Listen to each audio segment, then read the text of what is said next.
सोचिए, एक ऐसी यात्रा जो सिर्फ आपके शरीर की ही नहीं बल्कि आपकी रूह की भी परीक्षा ले। नमस्कार, और आज के इस एक्सप्लेनर में आपका स्वागत है।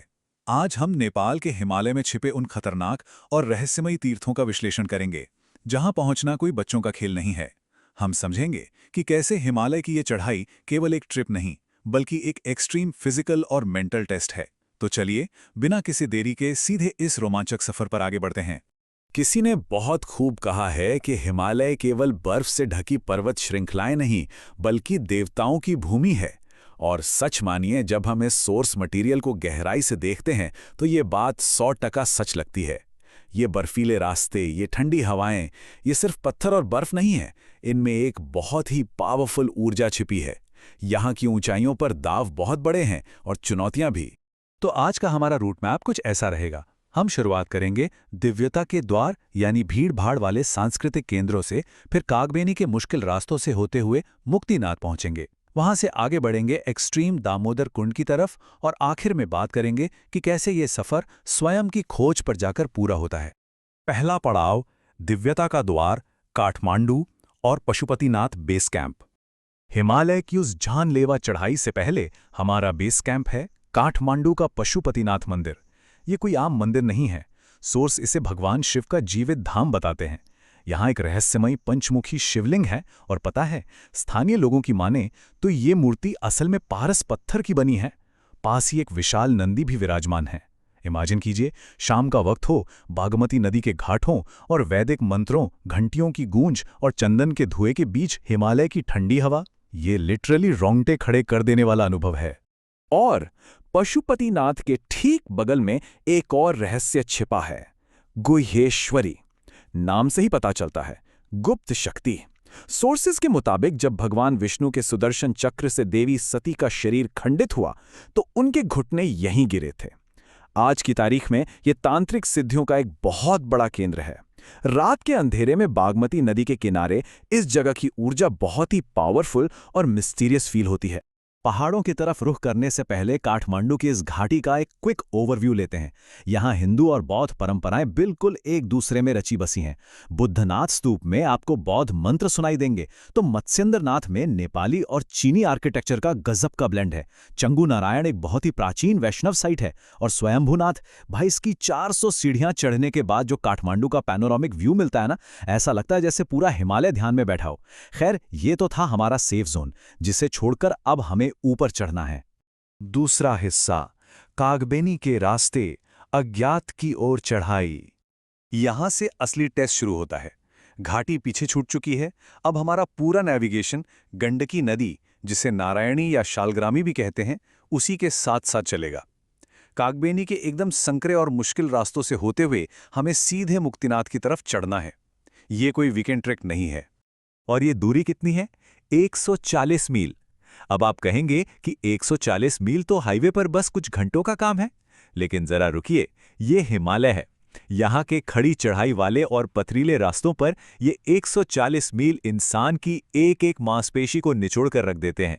ये एक भयानक फिजिकल चैलेंज है। तो अब बड़ा सवाल, लोग अपनी जान जोखिम में डालकर इस भयंकर रास्ते पर क्यों जाते हैं? इसका इकलौता जवाब है शालिग्राम। गंडकी नदी के किनारों पर मिलने वाली ये पवित्र शिलाएं कोई आम पत्थर नहीं है। सोर्स मटेरियल बहुत क्लियरली बताता है कि ये साक्षात भगवान विष्णु का जीवित स्वरूप है। और सबसे खास बात, इनकी पूजा के लिए किसी प्राण प्रतिष्ठा की जरूरत नहीं पड़ती। ये अपने आप में सिद्ध होते हैं। इन शालिग्राम शिलाओं को डिकोड करना भी अपने आप में बेहद दिलचस्प है। हर शिला का एक अलग रंग, अलग आकार, और सबसे इंपॉर्टेंट, उनका इंटरनल चक्रा होता है।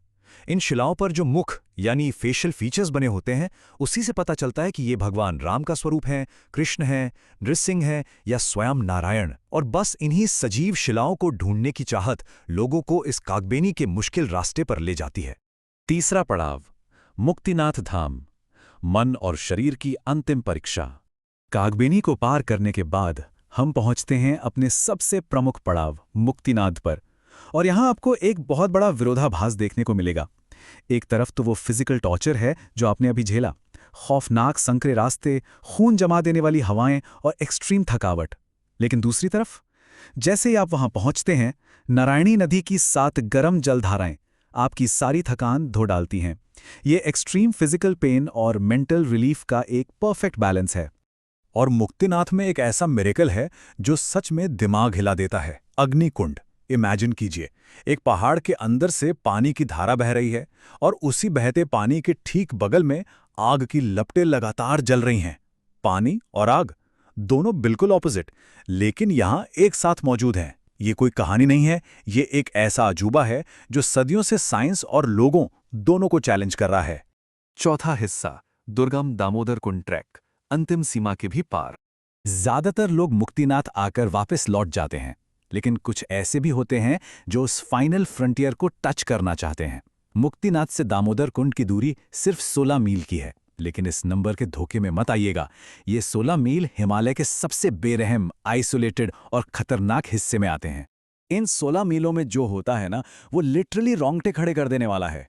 सब जीरो टेम्परेचर, ऑक्सीजन की इतनी कमी कि सांस लेना मुश्किल हो जाए, और कोई रास्ता ही नहीं। आपको सिर्फ अपने अंदाजे से ट्रैकलेस बर्फ पर आगे बढ़ना होता है। लेकिन सबसे बड़ा टॉर्चर फिजिकल नहीं, साइकोलॉजिकल है। सोर्सेज बताते हैं कि रास्ते में पहले एक नकली दामोदर कुंड आता है। सोचिए, इंसान थका हारा उसे ही मंजिल मान लेता है, और फिर उसे पता चलता है कि असली कुंड तक तो अभी एक और पूरे दिन का जानलेवा ट्रैक बाकी है। ये चीज दिमागी तौर पर इंसान को पूरी तरह तोड़ देती है। इतने भयंकर फिजिकल और मेंटल टॉर्चर के बाद आखिर में मिलता क्या है?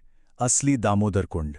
ये वो जगह है जहां इंसान की सारी सीमाएं खत्म हो जाती हैं और भौतिक और आध्यात्मिक दुनिया के बीच का पर्दा बहुत ही बारीक हो जाता है।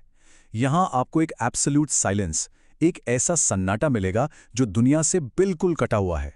ऐसा माना जाता है कि आज भी इस जगह पर प्राचीन ऋषियों की इनविजिबल प्रेजेंस है, और यहीं से सबसे पावरफुल और सबसे वाइब्रेंट शालिग्राम मिलते हैं। और अब हम आते हैं अपने आखिरी हिस्से पर, स्वयं की खोज, हिमालय की वास्तविक मंजिल।